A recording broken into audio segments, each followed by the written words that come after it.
રાધે કૃષ્ણ રાધે કૃષ્ણ રાધે કૃષ્ણ રાધે રાધે કૃષ્ણ રાધે કૃષ્ણ રાધે રાધે રાધે. કેમ છો? મજામાં? જય શ્રી કૃષ્ણ. આજે હું તમારા માટે લઈને આવી છું સરસ મજાના મલ્ટી ચીઝ પાસ્તા બનાવવાના છે.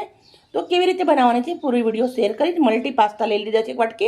એક વાટકે ટામેટા સમારી લીધા છે, 2 નંગ ડુંગળી સમારી લીધી છે, 1 શિમલા મરચું સમારી લીધું છે, લીલા ધાણા છે, લીંબુ છે. જે બી મસાલા કરું પૂરો વિડીયો શેર કરું છું. વિડીયો સારી લાગે તો પ્લીઝ એક લાઇક કરજો. બનાવવા માટે સૌથી પહેલાં ફ્રેશ પાણી ગરમ મૂકી દેવાનું છે.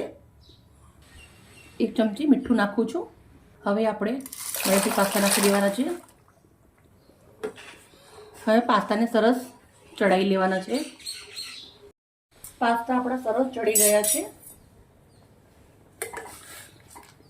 મિત્રો, જ્યારે પાસ્તા બનાવો ત્યારે ઉકળતા હોય ત્યારે ક્યારે ઢાંકવાના નહીં. આવી રીતના મસ્ત મજાના ચડી જશે.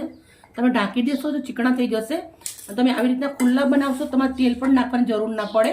મેં તેલ નથી નાખ્યું, તમે જોઈ શકો છો. પાસ્તા મસ્ત બફાઈ અને રેડી થઈ ગયા છે. તો આપણે ચાયણાના અંદર લઈ લેશું.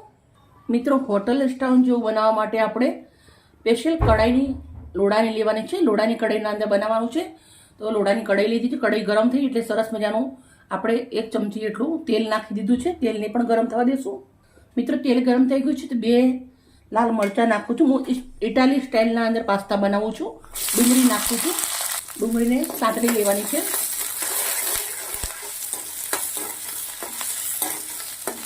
ડુંગળી મેં આવી રીતના કટ કરી છે. તમે જોઈ શકો છો. તમે મનપસંદ શેપ આપી શકો છો. મેં નોર્મલ જેવી રીતના કટ કરી આપણે એવી રીતના જ કરી છે. ડુંગળી થોડી સંતાઈ પછી આપણે અંદર નાખી દેવાના છે શિમલા મરચાં. પછી નાખી દેવાના છે આપણા ટામેટા. ટામેટા તમારે નાખવા હોય તો નાખો, ના નાખો તો બી ચાલે, પણ વેજીટેબલ થોડા વધારે હોય તો મજા આવે ખાવાની. એના માટે મેં ઉપયોગ કર્યો છે. 2 મિનિટ સાતળી લેવાનું છે. વેજીટેબલ છે એના ભાગનું મીઠું નાખી દઉં છું, 1 ચમચી.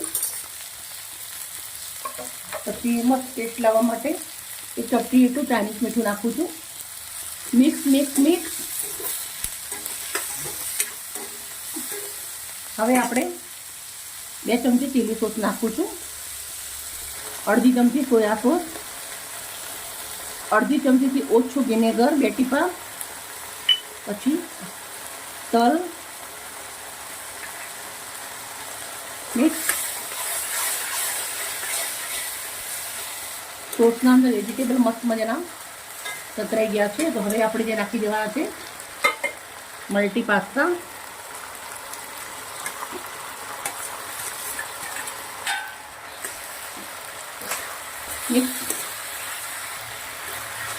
મિત્રો, પાસ્તા તમે ઘણા ખાધા હશે, ઘણી જાતના, પણ એકવાર મારી રીતે બનાવજો. ઇટાલિયન સ્ટાઇલના અંદર પાસ્તા બહુ સરસ લાગે છે.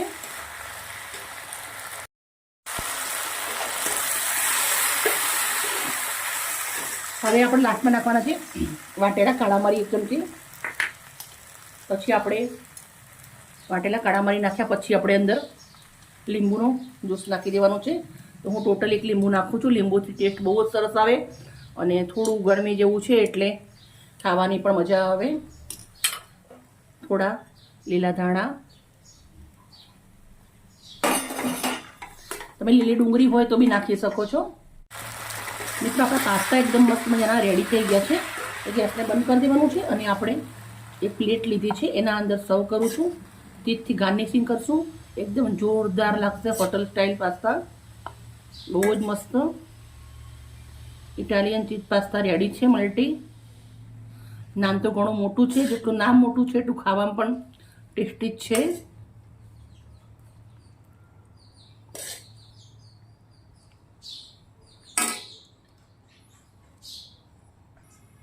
હવે આપણે પાસ્તા રેડી છે. આપણે હવે ઉપર ચીઝ ખમણી દેવાનું છે. મિત્રો, હું આખી ગોટી ચીઝ ખમું છું. બહુ જ મસ્ત લાગે છે ચીઝ આના અંદર.